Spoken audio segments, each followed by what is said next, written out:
tempat bersejarah, ya tempat di belakang Bapak Ibu nanti kita bakal ke sana, yaitu Masjid Umar yang disebut dengan Masjid Awan. Di belakang Bapak Ibu ini ada Masjid Sayyidina Abu Bakar. Satu persatu saya akan ceritakan sedikit sejarah tentang masjid ini. Ketahuilah Bapak Ibu, 3 masjid ini tidak ada di zaman Nabi.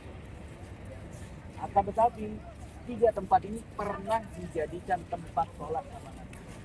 Siapa yang membangun 3 masjid ini? Yang membangun 3 masjid ini adalah khalifah yang dijuluki dengan khalifah kelima umat Islam, Sayyidina Umar bin Abdul Aziz.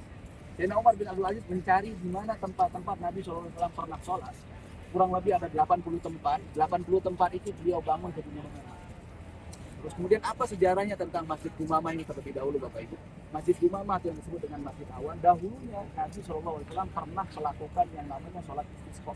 Apa itu sholat istisqa? Sholat minta hujan.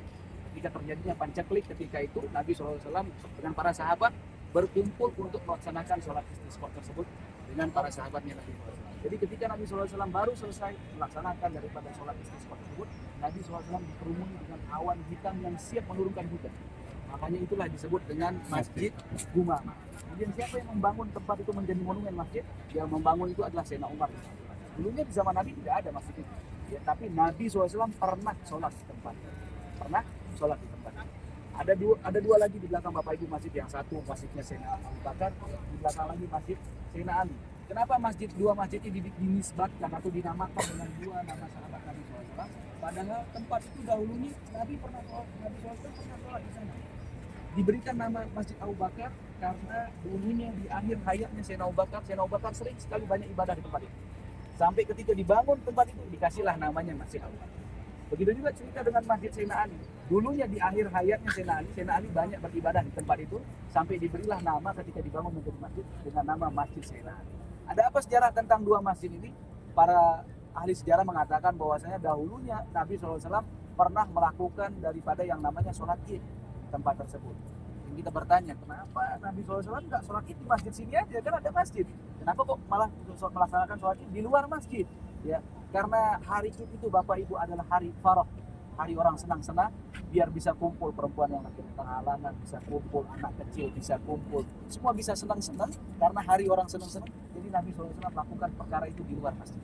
Jadi biar nggak ngeganggu kehormatan masjid, dilakukanlah perkara itu di luar masjid. Bukan Nabi SAW kenapa nggak dilakuin di masjid saja, tapi Nabi pernah melakukan sholat id tersebut di luar masjid, sebagaimana yang dilakukan oleh sebagian daripada orang-orang kita di Indonesia, sholat di lapangan, ya.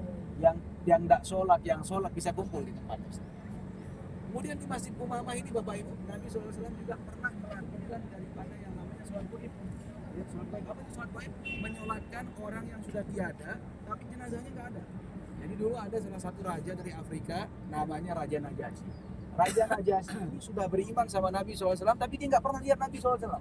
Jadi sebelum para sahabat itu berhijrah menuju kota Madinah, para sahabat itu terlebih dahulu keluar dari kota Mekah, berhijrah menuju negeri yang namanya Habasy. Atau sekarang ibu kotanya namanya Addis Ababa. Addis Ababa, ada di Afrika tempat, masih sampai sekarang. Itu raja yang dari sana namanya Raja Najasyi. Raja Najasyi itu ketika itu menyambut orang Islam, ketika diceritakan tentang Islam, dia menyangka bahwasanya apa? Ini dia agama yang aku baca dari nabi-nabi terdahulu. Inilah dia agama Islam. Jadi seketika itu dia beriman dengan Nabi Muhammad SAW dan memeluk dia daripada yang namanya agama Islam. Tapi yang namanya Raja Najasyi ini tidak pernah jumpa dengan Nabi SAW. Ketika dia berniat untuk berjumpa dengan Nabi SAW dari perjalanan dari Afrika, ingin jumpa sama Nabi SAW, di tengah perjalanan dia meninggal.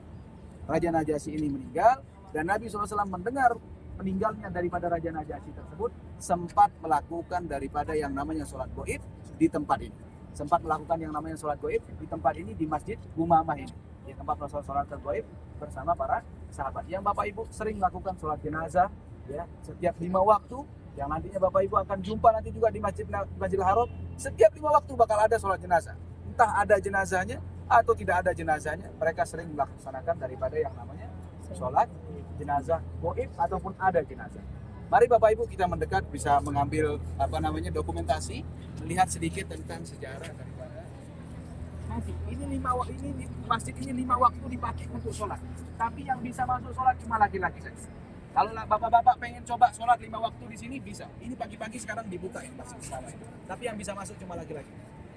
Mari Bapak Ibu kita ambil dokumentasi sebentar di depan.